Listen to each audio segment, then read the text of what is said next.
Tadi duduk kencangnya. Ke saya.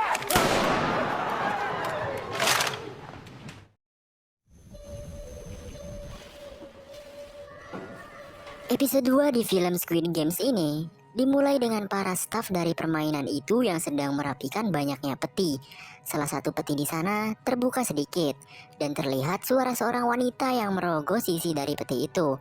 Lalu, staf bertopeng itu pun menutupnya dengan rapat dengan palu sehingga peti itu pun tertutup rapi.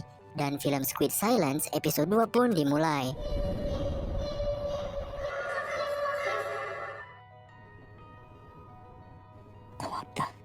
Terlihat orang-orang yang selamat dari permainan pertama sedang melamun dan trauma dengan apa yang mereka alami.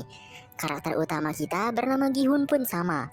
Ia berterima kasih kepada Sang-woo. Sebenarnya Sang-woo adalah teman dekat Gi-hun.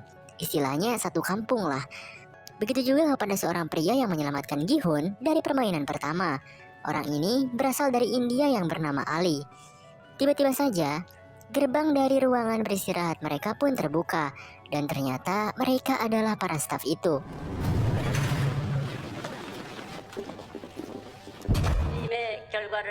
Staf itu pun mengumumkan sisa pemain yang masih hidup.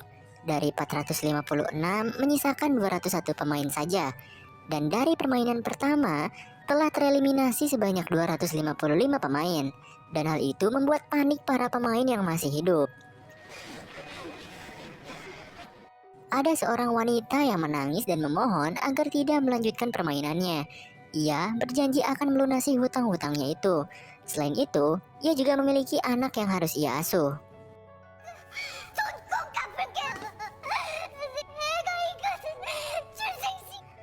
Begitu juga dengan pemain wanita yang lainnya, yang memohon agar diizinkan untuk tidak mengikuti permainannya lagi. Akhirnya, pemain lain pun ikut-ikutan untuk memohon dan bersujud agar mereka dibiarkan untuk pulang saja.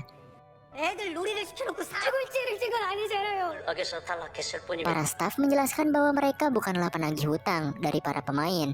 Para pemain sendirilah yang memutuskan untuk datang, menyepakati perjanjian, dan bermain permainan di sini. Bahkan pihak staf sendiri tidak memaksa para pemain sebelumnya. Tapi lagi-lagi, karena trauma yang dialami mereka dari permainan pertama membuat mereka lebih memohon untuk tidak melanjutkan permainannya. Bahkan saking gak mau main lagi permainan itu, para peserta bilang kalau mereka tak dibebaskan. Mereka akan dicap hilang oleh kepolisian, dan polisi akan melacak tempat ini nantinya. Saat itu juga, para staf langsung menembakkan pistol peringatan, yang membuat para peserta panik seketika.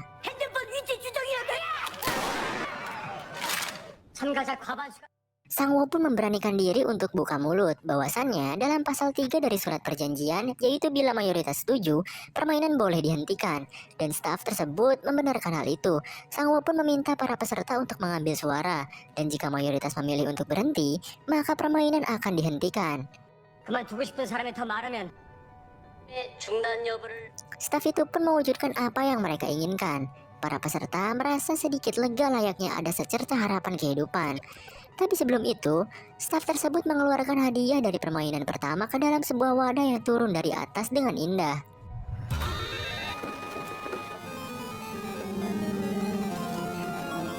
Staf itu pun menjelaskan bahwa setiap pemain mempertaruhkan uang sebesar 100 juta won. Jadi keseluruhan hadiahnya sebesar 25,5 miliar won. Hal ini membuat banyak peserta semakin bimbang untuk mengambil keputusan. Kemudian vote untuk pemilihan pun dimulai, di mana di sana ada 2 tombol. Vote hijau menandakan bahwa mereka ingin melanjutkan permainan itu, sedangkan yang merah sebaliknya. Dan vote pertama dimulai dari peserta dengan nomor urut paling akhir. Tak lain dan tak bukan adalah Gi-hun sendiri. Ia pun akhirnya memvoting merah dan tak ingin melanjutkan permainan tersebut. Vote kedua dilakukan oleh seorang wanita paruh baya yang tadi memohon-mohon untuk berhenti bermain permainan gila ini. Tapi setelah ia melihat banyaknya uang di sana, ia pun berubah pikiran. Ia akhirnya memvoting hijau agar bisa melanjutkan permainan selanjutnya. Voting pun terus berlanjut kepada para peserta lain. Bahkan uniknya, skor hijau dan merah di sana kejar-kejaran dan hanya selisih 1.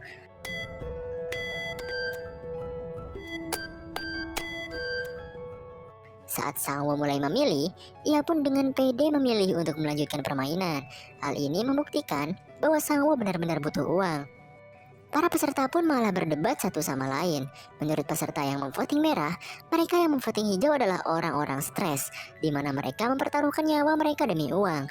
Bahkan parahnya lagi, mereka tak memikirkan rekannya yang lain jika tereliminasi. Sedangkan di pihak hijau, mereka berpendapat bahwa walaupun mereka bisa bebas, mereka akan tetap hidup susah, dikejar-kejar rentenir, dan penuh dengan kesengsaraan. Makanya dari itu, mereka lebih memilih untuk melanjutkan permainannya. 너 혼자 죽어 이 새끼야. 다 집에 가야죠. 난 나가서 개처럼 살다 죽으려면 너 혼자 죽어. Staff pun bilang, apapun hasilnya dari voting ini adalah kesepakatan dari berdemokrasi. Voting pun terus berlanjut, di mana skor setiap voting benar-benar imbang dengan skor setiap pihak adalah 99. Orang terakhir pun dengan nomor urut 1 menjadi penentu hasil voting mereka, dan dia adalah kakek-kakek tua pengidap tumor otak itu. Ia pun mulai untuk memvoting.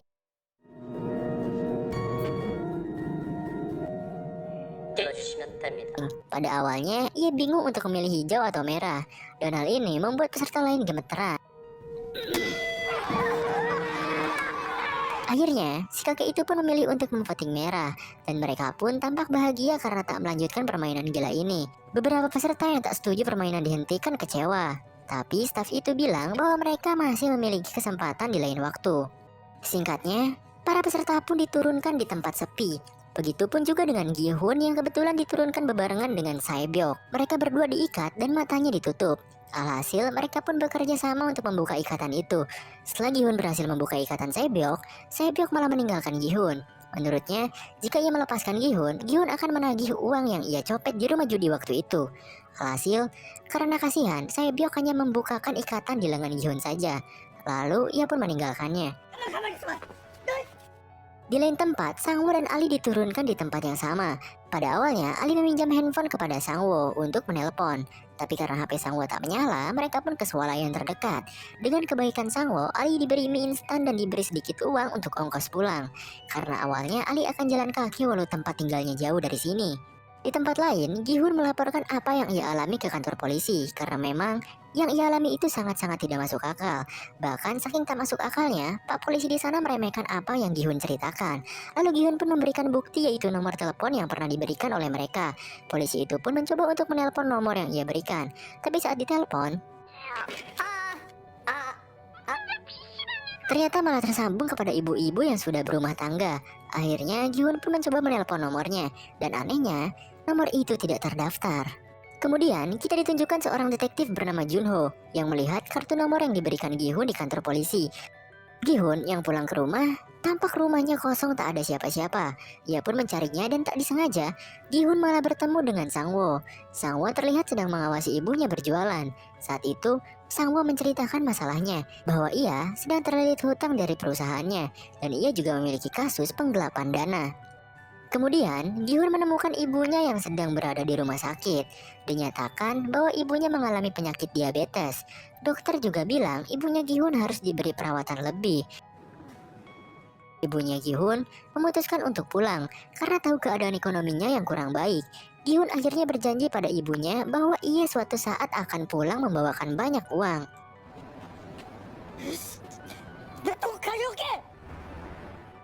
Kita pun diperlihatkan kembali kepada detektif Jungwoo. Ia sebenarnya sedang mencari kakaknya yang tidak ada kabar. Lalu Jungwoo pun mencari ke apartemen kakaknya. Menurut ibu kos di sana, kakaknya Jungwoo ini tidak pulang beberapa hari. Bahkan ia tak pernah kembali atau mengangkat telepon darinya. Setelah bisa masuk ke apartemennya, Jungwoo pun memeriksa barang-barang di kamar itu. Dan uniknya, Jungwoo menemukan sebuah nomor kartu yang bentukannya sama seperti apa yang ia lihat saat Gi-hun memberikan kartu itu di kantor polisi. Di sisi lain, Sae-byok sedang bertemu dengan adiknya. Adiknya itu meminta janji Sae-byok yang katanya bakal bawa balik ibunya. Ia pun akhirnya berjanji kepada adiknya itu bahwa tahun depan mereka akan bisa tinggal bersama. Jungwoo akhirnya menemui petugas polisi yang pernah berinteraksi dengan Gi-hun. Ia akhirnya meminta alamat Gi-hun. Di sisi lain juga, Ali sedang mengunjungi pabrik tempat kerjanya. Ia langsung menemui atasannya dan menagih upah yang harusnya ia bayar selama bekerja di sana. Atasannya itu bilang bahwa dirinya juga tidak punya uang karena bisnisnya ini belum ada pemasukan. Bahkan katanya para pekerja lain pun sama belum dibeli upah. Ia pun juga beralasan sakit dan tak bisa ke rumah sakit. Tapi terlihat ada banyak uang yang tergeletak di meja si atasan ini. Ia pun mengambilnya dan memasukkan ke dalam sakunya sambil pergi beralasan ada urusan. Ali pun mengejarnya dan terus-terusan memaksa atasannya untuk membayarnya. Dan mereka akhirnya malah ribut adu pukul di mana si atasannya ini tangannya masuk ke penggilingan di pabrik itu. Ali yang melihat uang atasannya itu jatuh langsung mengambilnya dan berlari kabur cepat-cepatnya. Di sisi lain, Saebyok mengunjungi suatu tempat. Ia bertemu dengan seorang pria, di mana Saebyok diperintah untuk melakukan pencurian. Saebyok menyiram pria tersebut dengan kopi panas dan mengancam pria itu, jika ia tidak menempati janjinya, maka leher pria itu akan digorok. Selain itu, Saebyok juga mencuri uang di saku milik pria itu. Di suatu toko, ibunya Sangwo sedang menelepon dengan Sangwo sendiri. Ibunya Sangwo belum tahu kalau Sangwo sedang dilanda masalah. Selama ini Sangwo hanya berpura-pura sukses kepada ibunya itu. Tak lama kemudian, seorang pelanggan pun datang. Si ibu itu menceritakan sedikit tentang Sangwo, bahwa Sangwo sedang sibuk berbisnis di Amerika. Dengan agak cukup sombongnya, ia menceritakan soal anaknya itu kepada pelanggan di sana. Tak lama kemudian, 2 orang dari kepolisian pun datang ke toko itu. Ia mencari Sangwo, di mana sekarang Sangwo menjadi buronan karena penggelapan dana, pemalsuan dokumen pribadi, dan pelanggaran undang-undang tentang tindak pidana ekonomi. Terlihat wajah si ibunya ini tak percaya dengan apa yang dilakukan anaknya yang ia banggakan selama ini. Sedangkan Sangwo yang sedang pusing dengan semua masalahnya, ia hanya bisa pasrah berendam dengan menggunakan pakaian sambil minum soju. Lalu tiba-tiba saja terdengar suara bel yang terus-terusan berbunyi. Saat Sangwo sampai di depan pintunya, ia mendapatkan sebuah kartu yang pernah diberikan kepadanya saat join permainan gila kemarin. Kartu itu bertuliskan tanggal, waktu, dan tempat. Jika Sangwo ingin join lagi ke permainan, bisa gas pada waktu tersebut. Di tengah malam diguyur hujan yang deras, Ali sangat panik karena kejadian siang tadi. Istri Ali menanyakan, dari mana uang yang Ali bawa ini? Ali hanya menyuruh istri dan anaknya itu pergi dan menyiapkan pesawat untuk pulang kampung. Ali juga berharap pada istrinya agar bisa mengerti keadaan Ali sekarang. Di tempat lain, Gi-hun menemui temannya yang di episode 1 kemarin bermain judi bersama. Ia berusaha meminjam uang sebesar 3 juta won untuk membayar biaya perawatan ibunya sendiri. Tapi sayangnya, temannya ini tak bisa membantu. Saat percakapan belum berakhir, istri temannya itu menyuruh suaminya itu untuk masuk dengan sinis. Akhirnya, Gi-hun hanya bisa meratapi nasibnya yang sangat sulit di depan minimarket dengan beberapa botol soju. Tiba-tiba saja, datanglah kakek-kakek peserta nomor 1 kemarin. Gi-hun mengajak ngobrol dengan baik-baik kakek itu. Bahkan, dengan sopan, Gi-hun menuangkan soju untuk si kakek. Si kakek bilang, kalau si kakek akan ikut kembali ke permainan Dajjal lagi. Alasannya si kakek, karena menurutnya hidupnya sudah tak lama lagi. Ia juga gak mau diam menunggu hari kematiannya. Dan siapa tahu ia bisa menang di permainan sana. Si kakek juga bilang bahwa yang dikatakan orang-orang di sana benar, bahwa kehidupan di sini lebih menyiksa. Di lain tempat, Bang Jabrik sedang berbicara dengan bawahannya.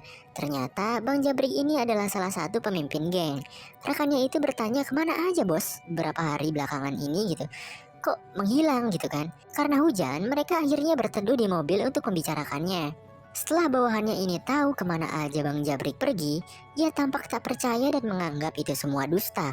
Awalnya, Bang Jabrik memerintah bawahannya ini untuk mengumpulkan anggota sebanyak mungkin dan menyiapkan persenjataan. Tujuannya untuk merampok semua uang yang jumlahnya miliaran won di dalam game itu. Si bawahannya ini tiba-tiba jadi tengil gitu. Dia juga tahu aib Bang Jabrik, bahwa Bang Jabrik kalah bermain judi Filipina dan memiliki hutang yang banyak. Ia juga bilang bahwa orang-orang itu sedang mencari Bang Jabrik untuk mengambil mata, jantung beserta organ lainnya untuk mengganti pembayaran hutang-hutangnya itu. Dan benar saja, para penagih itu pun datang bergerombol. Bawahannya yang hendak pergi langsung ditusuk oleh Jabrik. Ia pun lari dari kejaran para penagih itu dan melompat ke dalam air.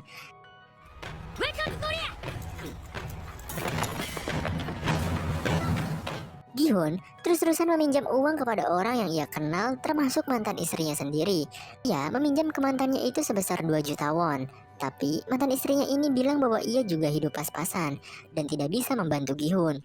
Gi-hun meminta mantannya itu untuk pinjam saja ke suaminya.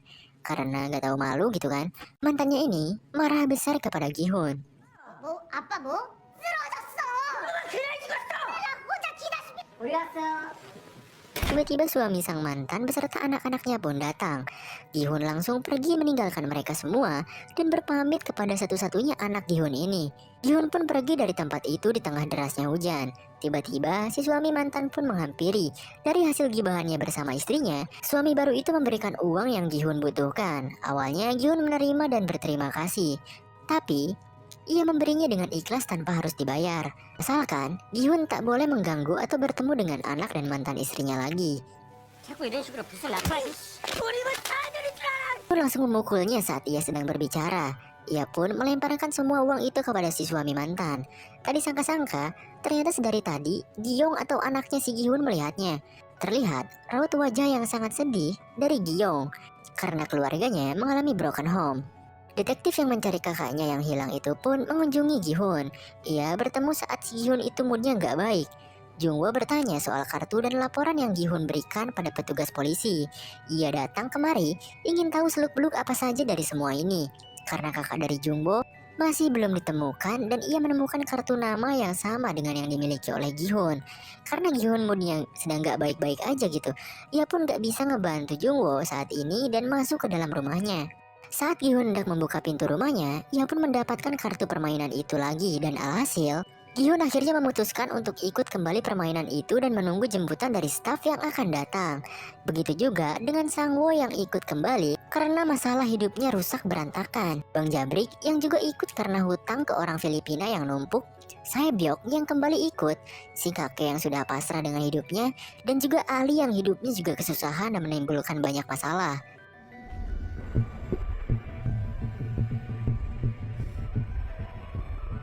Akhirnya mereka pun masuk ke dalam mobil yang menjemput mereka. Seperti biasa, mereka diberi gas agar tertidur paksa. Terkecuali Saebyok. Ia sepertinya belajar dari kesalahan dan tidak menghirup gas itu, sehingga ia tidak tertidur. Begitu juga dengan Jungwo, si detektif kepolisian. Dengan mobilnya, ia mengikuti mobil para pemain itu untuk mencari tahu apa yang sebenarnya terjadi.